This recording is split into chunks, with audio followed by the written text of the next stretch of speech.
یہ کوہ سلیمان کی مشہور پہاڑی تخت سلیمان ہے۔ سطح سمندر سے 11,440 فٹ بلند یہ پہاڑی پاکستان کے صوبے خیبر پختونخوا میں واقع ہے۔ تخت سلیمان سے بہت سے لیجنڈز وابستہ ہیں۔ ایک لیجنڈ یہ ہے کہ بنی اسرائیل کے پیغمبر حضرت سلیمان علیہ السلام بھی اس پہاڑی پر آئے تھے۔ انہوں نے اس پہاڑی کو اپنا تخت بنایا تھا اور یہاں سے جنات کو وہ کنٹرول کرتے تھے، اس لیے اس پہاڑی کو تخت سلیمان اور اس پورے پہاڑی سلسلے کو کوہ سلیمان کہتے ہیں۔ مقامی لوگوں کا دعویٰ ہے کہ اس علاقے میں آج بھی جنات یا سپر نیچرل طاقتیں موجود ہیں، اس لیے جو لوگ اس پہاڑی پر چڑھتے ہیں وہ اس کی چوٹی پر پہنچ کر نفل ادا کرتے ہیں تاکہ جنات سے محفوظ رہ سکیں۔ اس پہاڑی پر یہ جو قبر ہے اس کے بارے میں دعویٰ کیا جاتا ہے کہ یہ ایک صحابی رسول حضرت قیس عبدالرشید کی قبر ہے، جو تمام موجودہ پشتون نسل کے جد امجد تھے۔ یعنی اس لیجنڈ کے مطابق دنیا میں جتنے بھی پشتون ہیں وہ تمام یا زیادہ تر اسی کی اولاد میں سے ہیں۔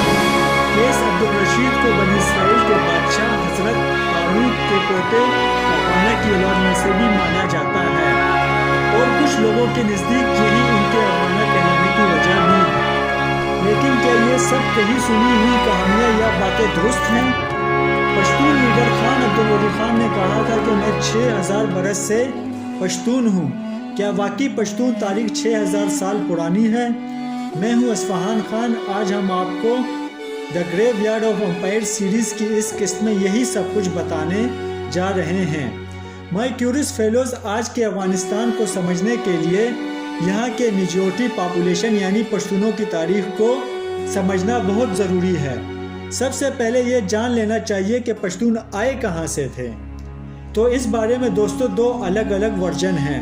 پہلا موقف ان داستان یا لیجنڈز پر مشتمل ہے جو سینہ بسینہ لوگوں تک پہنچتی آ رہی ہیں، اور بہت سے لوگ انہی کو سچ مانتے ہیں، جبکہ تاریخ کا دوسرا ورژن جدید ہے اور ماڈرن ہے، جسے ریسرچ کے ذریعے خطے کی تاریخ کو سامنے رکھ کر ترتیب دیا گیا ہے۔ سب سے پہلے لیجنڈ کو دیکھتے ہیں۔ اب ایک لیجنڈ کے مطابق پشتون بنی اسرائیل کے پیغمبر حضرت یعقوب علیہ السلام کے بیٹے بنیامین کی اولاد میں سے ہیں۔ ان کا شجرہ نسب بنی اسرائیل کے بادشاہ طالوت سے جا کر ملتا ہے، جو کہ حضرت داؤد سے پہلے بنی اسرائیل کے حکمران تھے۔ انہوں نے یہودیوں کو فلسطینیوں کے حکمران سے بچایا تھا۔ انہی طالوت کے ایک بیٹے ارمیا تھے اور ارمیا کے بیٹے کا نام افغانہ تھا۔ افغانہ کی پرورش حضرت داؤد نے کی تھی۔ افغانہ جوان ہوا تو اس وقت حضرت داؤد علیہ السلام کے بیٹے حضرت سلیمان علیہ السلام کی حکومت کا دور چل رہا تھا۔ حضرت سلیمان علیہ السلام نے افغانیوں کو اپنی فوج میں کمانڈر کا عہدہ بھی دیا۔ اس واقعے کے 400 برس بعد بابل یعنی جہاں آج عراق ہے، یہاں کے حکمران بخت نصر نے یروشلم کو فتح کر لیا اور 1 لاکھ یہودیوں کو قیدی بنا کر اپنے یہاں بابل لے گیا۔ ان یہودیوں کو انہوں نے بابل اور ایران کے آس پاس کے علاقوں میں آباد کر دیا تھا۔ اس دوران کئی اسرائیل جو کہ افغانہ کی اولاد میں سے تھے وہ بابل کی قید سے بھاگ نکلے۔ ان میں سے بعض عرب کی سرزمین پر یعنی مکہ اور مدینہ سمیت کئی علاقوں میں آباد ہو گئے، جبکہ کچھ لوگ بھاگ کر افغانہ صوبے جو افغان صوبے کے غور پر ہے وہاں آن بسے۔ عرب میں آباد ہونے والوں نے اپنے ایک قلعے کا نام خیبر رکھا، جسے بعد میں مسلمانوں نے فتح بھی کر لیا تھا۔ اس قلعے کے متعلق ایک مشہور قصہ آپ نے ضرور سنا ہوگا کہ کیسے حضرت علی رضی اللہ تعالیٰ عنہ نے مرحب کو ہلاک کر کے اس قلعہ کو فتح کیا تھا۔ تو افغان لیجنڈ کے مطابق افغانستان آنے والے یہودیوں نے بھی اپنی پہاڑی درے کا نام خیبر رکھا تھا، جو کہ آج بھی خیبر ہی ہے۔ لیکن ان افغانستان آ جانے والے اسرائیلیوں نے اپنے ان بھائیوں سے تعلق توڑا نہیں جو عرب میں آباد ہو گئے تھے۔ دونوں طرف سے پیغامات کے آنے جانے، خیر خبر اور ملنے کا سلسلہ جاری رہا۔ پھر جب مدینے میں اسلام پھیلنے لگا تو حضرت خالد بن ولید کے دعوت پر غور سے پشتونوں کے سردار قیس عبدالرشید، جن کا ہم نے ویڈیو کے سٹارٹ میں ذکر کیا، وہ حضرت طالوت کے 37ویں نسل سے تعلق رکھتے تھے۔ انہوں نے سب سے پہلے مدینے کا سفر شروع کیا۔ اس سفر میں ان کے ساتھ کمیونٹی کے لوگ بھی تھے۔ یہ سب لوگ دور نبوت میں مدینے میں گئے اور انہوں نے اسلام قبول کیا۔ انہوں نے مسلمانوں کے لیے بڑے جوش و خروش سے کفار کے خلاف جنگ بھی کی۔ کہا جاتا ہے کہ فتح خیبر یا فتح مکہ میں بھی ان کا بہت اہم کردار رہا تھا۔ اس داستان کے مطابق نبی پاک صلی اللہ علیہ وسلم نے قیس عبدالرشید کا اضافہ کر دیا، جبکہ فتح مکہ کے بعد قیس نے حضرت خالد بن ولید کی بیٹی کے ساتھ شادی بھی کی۔ روایات کے مطابق پیغمبر اسلام نے یہ پیش گوئی کی کہ قیس کی اولاد اس قدر زیادہ ہوگی کہ دوسرے تمام اقوام پر غالب آ جائے گی۔ ان کے اسلام سے محبت اس قدر مضبوط ہو گئی کہ جس قدر وہ لکڑی جس کے اوپر بحری جہاز کو تعمیر کیا جاتا ہے، اب اس لکڑی کو عربی میں بتان کہا جاتا ہے۔ یہی الفاظ بتان بعد میں بگڑ کر پٹھان بن گیا۔ اسلام قبول کرنے کے بعد قیس عبدالرشید افغانستان واپس چلے گئے۔ یہاں وہ اسلام کی تبلیغ بھی کرتے رہے اور ان کا انتقال 662 عیسوی میں 87 برس کی عمر میں ہوا۔ یہ اس دور کا واقعہ ہے جب اسلامی سلطنت میں اموی دور کا آغاز ہو چکا تھا۔ قیس عبدالرشید کو لیجنڈ کے مطابق تخت سلیمان پر اس قبر میں دفن کر دیا۔ ان کے 3 بیٹے تھے۔ انہی 3 بیٹوں سے پھر پشتونوں کی مختلف شاخیں نکلی۔ خانوں کے پشتون یا پختون کہلانے کے حوالے سے بھی ایک دلچسپ لیجنڈ ہے۔ دوستو وہ یہ ہے کہ جب بنی اسرائیل کے لوگ افغانستان میں آ کر آباد ہوئے تو ان میں ایک قبیلہ بنی پخت بھی تھا۔ اس قبیلے کا نام اتنا مشہور ہوا کہ تمام یہودی جلا وطن قبائل کا نام مشترکہ طور پر پختون پڑ گیا، جس کا مطلب ہے بنی پخت کی اولاد۔ اس کے علاوہ ایک لیجنڈ یہ ہے کہ جب محمد بن قاسم سندھ فتح کرنے کے لیے آئے تو تمام افغانی گروہوں نے ان کی پشت پناہی کی، یعنی ان کی مدد کی۔ اس وجہ سے افغانوں کو پشتوان یا پشتوان کہا جاتا ہے۔ یہ لفظ بعد میں دوستوں بگڑ کر پشتون بن گیا۔ مائی کیورس فیلوز یہ تمام لیجنڈز بہت عرصے تک پشتونوں میں سینہ بسینہ منتقل ہوتی آ رہی ہیں۔ پھر یہ ہوا کہ 1612 عیسوی میں ہندوستان کے مغل بادشاہ جہانگیر کے دور میں ان میں سے زیادہ تر لیجنڈز کو، ان کہانیوں کو ایک کتابی شکل میں ڈھال دیا گیا۔ جہانگیر کے ایک درباری مورخ نعمت بروی نے محزن افغانی کے نام سے ایک کتاب لکھی اور اس میں افغانوں یا پشتونوں کی ساری سنی سنائی تاریخ کو بغیر تحقیق کے تحریر کر دیا۔ یہ لیجنڈ لکھی گئی اور بادشاہ نے لکھوائی تھی تو بہت سو نے انہیں مستند ماننا شروع کر دیا۔ لیکن یہ تاریخ بھلی لگتی ہو، خوشنما ہو، لیکن جدید پشتون مورخین اس ساری لیجنڈ سے دوستوں اختلاف کرتے ہیں۔ وہ اسے درست نہیں مانتے، بھلا کیوں؟ دوستو یوں ہے کہ ماڈرن ہسٹورینز اس بات سے صاف انکار کرتے ہیں کہ پشتون بنی اسرائیل کے فرزند افغانہ کی اولاد میں سے ہیں۔ ان مصنفین میں مشہور پشتون رائٹر اور مورخ سعد اللہ جان برق سیر فہرست ہیں۔ انہوں نے اپنی کتاب پشتون اور نسلیات ہندو کش میں انکشاف کیا ہے کہ پشتون ایک نسل نہیں اور نہ ہی کسی ایک شخص کی اولاد ان سب کو کہا جا سکتا ہے۔ وہ کہتے ہیں کہ ایک محسوس خطے میں محسوس کلچر اور آئین کے تحت رہنے والا ہر شخص پشتون ہے، اور جو اس خطے اس کلچر سے باہر نکل گیا وہ پختون ہوتے ہوئے بھی اب پشتون نہیں رہا۔ محسوس خطے سے دوستوں مراد پاک افغان کچھ علاقے ہیں جو سرحد یا سرحد کے پار ہیں۔ اگر ہم سعد اللہ جان برق کی تحقیق کو دیکھیں تو دوستوں قیس عبدالرشید اور افغانوں والی کہانی کی کوئی حقیقت نظر نہیں آتی۔ اس طرح ویسٹرن رائٹر یعنی مغربی مصنفین بھی یہی کہتے ہیں کہ افغانہ اور قیس والی کہانی بس کہانی ہی ہے۔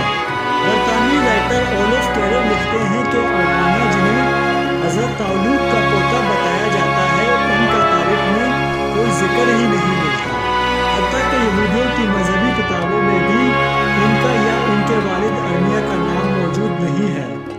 اس طرح مسلمانوں کی جو ابتدائی تاریخ ہے، جو شروع میں جو تاریخ لکھی گئی ہے، اس میں بھی ایسا کوئی ذکر نہیں ملتا کہ افغانستان کے اس علاقے سے کوئی وفد آ کر دربار رسالت میں حاضر ہوا ہو، یا نبی کریم نے کسی کو عبدالرشید یا بطان وغیرہ کے لقب دیے ہوں۔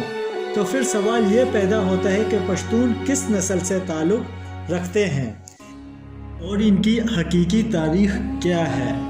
مائی کیورس فیلوز دستیاب قدیم ترین لٹریچر کے مطابق پشتون نسل کے لوگ کم از کم 4000 سال یا اس سے بھی بہت عرصے پہلے سے افغانستان میں رہ رہے ہیں۔ یعنی حضرت طالوت، جنہیں بعض لوگ پشتون کا جد امجد سمجھتے ہیں، ان کے دور سے بھی بہت پہلے پشتون نسل کے لوگ اس علاقے میں جو آج افغانستان ہے یہاں موجود تھے۔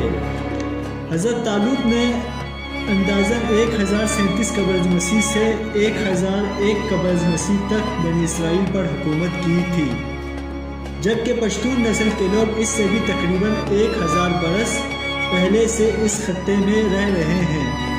وقت کے اس فرق سے یہ بھی اندازہ لگایا جاتا ہے کہ پشتون اور افغان حضرت طالوت کی اولاد نہیں ہو سکتے۔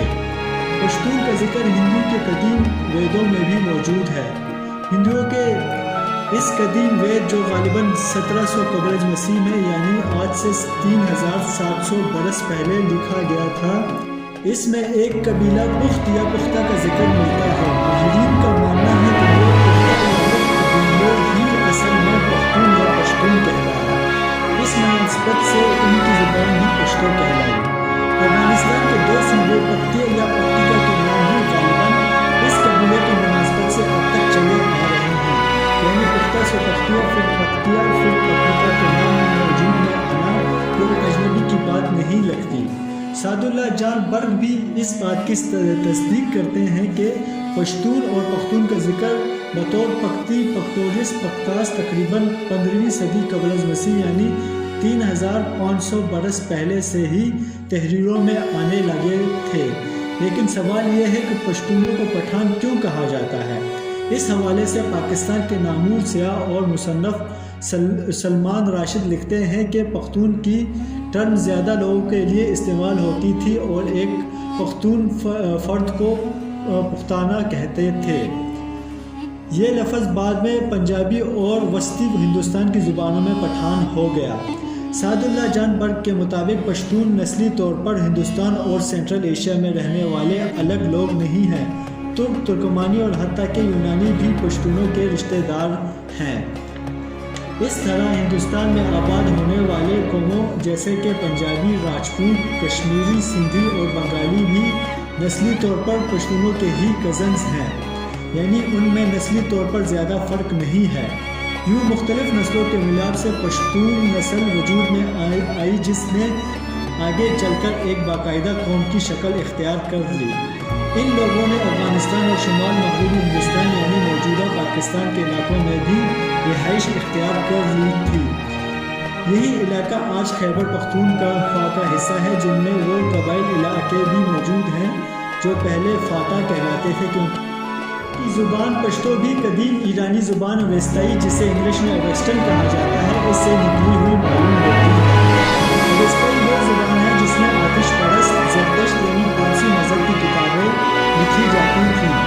سعد اللہ جان برگ کے مطابق 500 قبل مسیح میں یعنی آج سے 2500 سال پہلے پشتون ایک قوم کے روپ میں ڈھل چکے تھے اور پشتوں نے بھی ایک زبان کے طور پر اپنی الگ الگ شناخت بنائی تھی۔ یعنی یہی وہ لوگ تھے جنہوں نے سینٹرل ایشیا کے لوگوں اور سیکھین قبائل سے مل کر سکندر اعظم کا مقابلہ کیا تھا، لیکن تب تک یونانی انہیں سیکٹیرین سمجھتے تھے کیونکہ اس وقت افغانستان کا ہر ایک بڑا علاقہ سیکٹیریا ہی کہلاتا تھا۔ یہاں یہ سوال بھی دوستوں پیدا ہوتا ہے کہ اگر یہ پشتون تھے تو انہیں افغان کیوں کہا جاتا ہے؟ اس کی وجہ یہ ہے کہ یہ لوگ گھوڑے پالا کرتے تھے، خود بھی اچھے گھڑ سوار تھے اور گھوڑوں کی خرید و فروخت بھی کیا کرتے تھے۔ گھوڑے کو قدیم فارسی زبان میں اسب کہتے ہیں، اس مناسبت سے گھڑ سوار کو اسپگان کہا جاتا ہے۔ پشتونے کے لیے بھی یہی ٹرم استعمال ہونے لگی، بعد میں یہی لفظ بگڑتے بگڑتے افغان بن گیا۔ پہلے یہ ٹرم صرف پشتونوں کے لیے استعمال ہوتی تھی، لیکن بعد میں موجودہ افغانستان میں رہنے والے باقی لوگوں کے لیے بھی یہی ٹرم استعمال ہونے لگی۔ یوں مائی کیورس فیلوز یہ بات تاریخی طور پر زیادہ منقطع معلوم ہوتی ہے کہ پشتونوں کی تاریخ ہزاروں برس پر پھیلی ہوئی ہے۔ آپ جانتے ہیں کہ پشتون رہنما خان عبدالولی خان پر 1970 کے دہائی میں جب حیدرآباد جیل میں مقدمہ چلایا گیا تھا تو انہوں نے ایک بیان میں بہت مشہور بات کہی تھی۔ انہوں نے کہا تھا، میں 6000 سال سے پشتون، 1000 سال سے مسلمان اور 27 سال سے پاکستانی ہوں۔ یہ 6000 برس والی بات حقیقت کے زیادہ قریب کی جا سکتی ہے، کیونکہ پشتون یا پختونوں کی معلوم تاریخ کم از کم 4000 برس سے تو زیادہ ہی پرانی معلوم ہوتی ہے۔ اگر تاریخی حوالوں سے دیکھا جائے تو تاہم یہ بھی دوستوں ایک حقیقت ہے کہ پشتونوں نے باقاعدہ طور پر ایک قوم کی شکل 2500 سال پہلے اختیار کی تھی، جب پشتو ان کی مشترکہ زبان کے طور پر بھی وجود میں آ چکی تھی۔ ہم نے آپ کو اس سیریز کی دوسری قسط میں دکھایا تھا کہ محمود غزنوی کے دور میں پشتو زبان کو دیوانگری رسم الخط کی جگہ عربی رسم الخط میں لکھنے کا باقاعدہ آغاز کر دیا گیا۔ رسم الخط کی اس تبدیلی کے بعد اس زبان نے بہت ترقی کی۔ خوشحال خان خٹک اور رحمان بابا جیسے شاعروں نے بھی اسی زبان کو اظہار کا ذریعہ بنایا تھا، لیکن آج سے 1000 سال پہلے محمود غزنوی کے دور میں پشتون ایک بڑی سیاسی طاقت نہیں بنے تھے۔ ابھی ان میں وہ تمام قوم پرستی یا نیشنلزم بھی موجود نہیں تھا جس کے ذریعے وہ اپنے لیے کوئی الگ ریاست بنائیں۔ اس کام کو کرنے میں انہیں مزید 700 برس لگ گئے اور یہ 7 صدیاں افغانستان پر بہت ہی بھاری گزری۔ آخر کیا تھی ان 7 صدیوں کی کہانی؟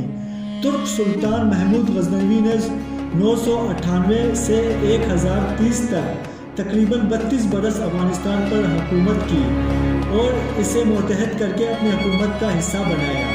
محمود غزنوی کے دور سے کچھ عرصے پہلے تک مشرقی افغانستان کا ایک خاصا بڑا علاقہ ہندو حکمرانوں کے کنٹرول میں جا چکا تھا، ہندو شاہی کہا جاتا تھا۔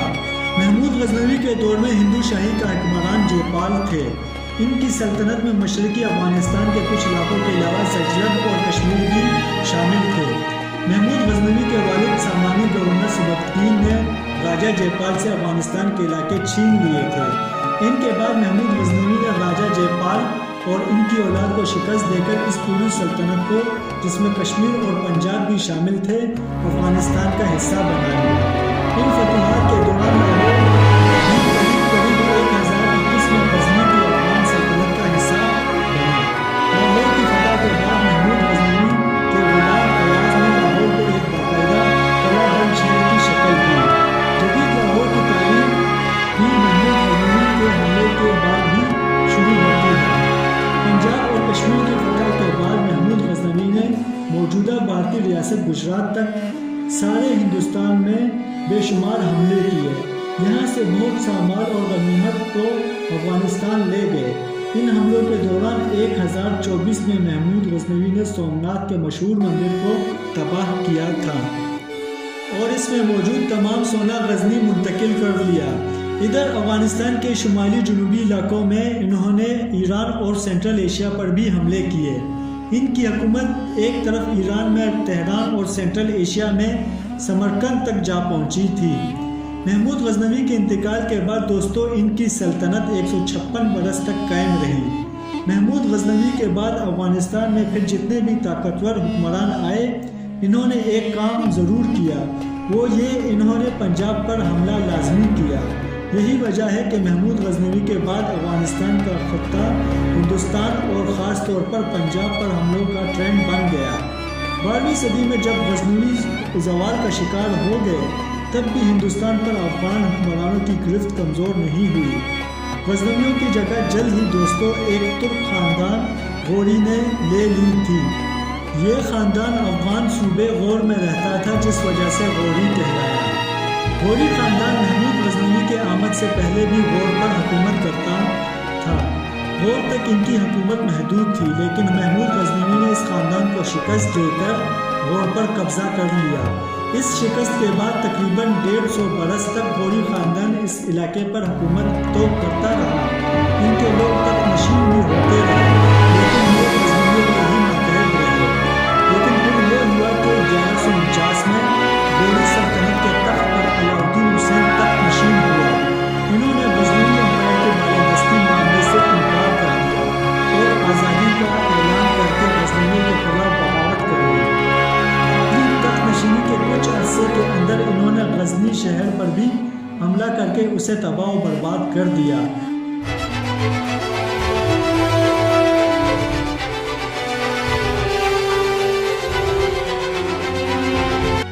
البتہ علاؤالدین غزنی شہر پر قبضہ برقرار نہیں رکھ سکا، مگر ان کے جانشینوں نے اس شہر پر قبضہ بھی کیا اور اسے غوری سلطنت کا مستقل حصہ بھی بنا لیا۔ غزنویوں نے غزنی حکومت کھونے کے بعد اپنا دارالحکومت لاہور منتقل کر لیا۔ افغانستان کو اپنے قبضے میں لانے کے بعد غوریوں نے ہندوستان میں بھی غزنویوں کی حکومت کو چیلنج کر دیا۔ اس کے بعد لیکن غوریوں میں ایک ایسا فوجی کمانڈر آیا جس نے دہلی تک فتح کے جھنڈے لگا دیے۔ اس کمانڈر کا نام تھا شہاب الدین غوری۔ شہاب الدین غوری علاؤالدین غوری کے بھتیجے تھے۔ علاؤالدین اور ان کے بیٹے سیف الدین کی موت کے بعد غوری سلطنت کی بھاگ دوڑ شہاب الدین کے بھائی ریاض الدین نے سنبھال لی تھی۔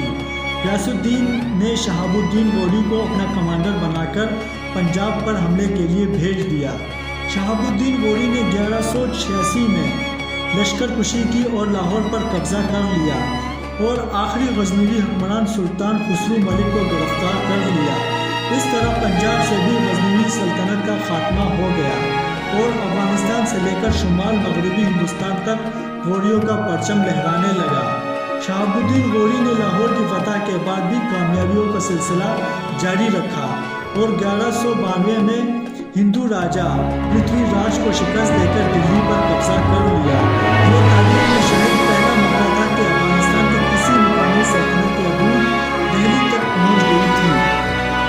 دہلی کی فتح کے کچھ عرصے بعد اس سلطنت کے حدود بنگال تک بھی جا پہنچی۔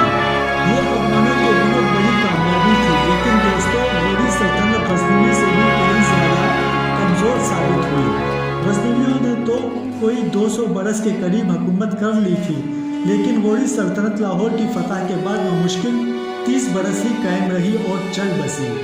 اس سلطنت کو سب سے مہلک جھٹکا تب لگا جب 1206 میں شہاب الدین محمد کو جیلم کے قریب باغی کھوپڑوں نے قتل کر دیا۔ شہاب الدین غوری کے قتل کے محض 9 برس بعد سینٹرل ایشیا کی خوارزمی سلطنت نے غوری سلطنت پر قبضہ کر کے اس کا خاتمہ کر دیا۔ یوں افغانستان خوارزمیوں کے قبضے میں چلا گیا، لیکن یہ قبضہ بھی دیر پا ثابت نہیں ہوا۔ خوارزمی سلطنت کے قبضے میں جانے کے محض 400 برس بعد افغانستان کو ایک ایسے واقعے کا سامنا کرنا پڑا جس کی سلطنت سکندر یونانی سے بھی بڑی تھی، بلکہ دنیا میں سب سے بڑی تھی۔ اس فاتح کا نام تھا چنگیز خان۔ چنگیز خان کے ساتھ افغانستان کے علاقے میں کیا ہوا؟ افغانستان جو کبھی مسلمانوں کا خراسانی علاقہ تھا، وہاں کون سے مسلم کمانڈر نے چنگیز خان کا مقابلہ کیا اور کیسے کیا؟ یہ سب دوستوں ہم جانیں گے ہسٹری آف افغانستان کی اگلی قسط میں۔